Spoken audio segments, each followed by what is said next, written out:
Le paradoxe de notre époque est que nous avons plus de connaissances, mais moins de patience et de tolérance. Des autoroutes plus larges, mais des points de vue plus étroits. On dépense plus, mais on a moins. On achète plus, mais apprécie moins.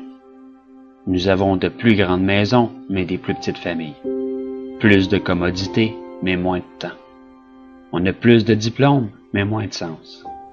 Plus d'éducation, mais moins de jugement. Plus d'experts, mais plus de problèmes.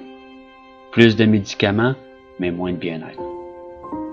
On boit bien trop, on fume bien trop, on dépense sans réfléchir, puis on rit pas assez. On conduit trop vite, on se fâche trop, on se couche trop tard, puis on se lève trop fatigué. On lit pas assez, on regarde trop de TV, puis on ne médite pas assez. Nous avons multiplié nos possessions, mais perdu nos valeurs. On parle trop, aime trop rarement, puis haït trop souvent. On a appris à gagner sa vie, mais pas à la vivre. Nous avons ajouté des années à la vie, mais pas de vie aux années. Nous sommes allés sur la Lune, mais il nous est difficile de traverser la rue pour rencontrer un nouveau voisin. Nous avons conquis le cosmos extérieur, mais pas notre chaos intérieur. On fait des choses plus grandes, mais pas meilleures. Nous avons plus d'hygiène, mais nous avons pollué même notre âme. Nous avons conquis l'atome, mais pas nos préjugés. On écrit plus, mais apprend moins. Nous planifions plus, mais accomplissons moins. On a appris à se stresser, mais pas à patienter. Nous construisons des ordinateurs pour retenir plus d'informations, produire plus de copies que jamais auparavant, mais nous communiquons de moins en moins.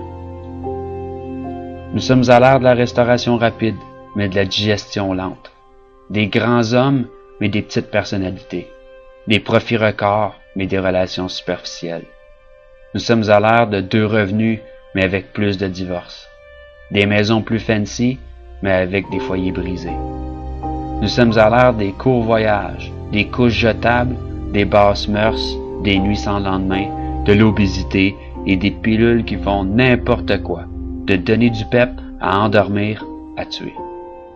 Nous sommes à l'ère des showrooms bien remplis avec des entrepôts vides.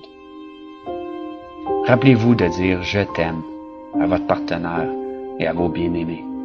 Mais surtout, pensez-le. Une bise et une accolade soulageront un mal lorsque sincère. Souvenez-vous de vous tenir la main et de chérir ce moment présent lorsqu'un jour cette personne nous quittera. Prenez le temps d'aimer, de parler et de partager vos pensées précieuses. Et n'oubliez jamais que la vie ne se mesure pas au nombre de souffles que vous prenez, mais par les moments qui nous coupent le souffle.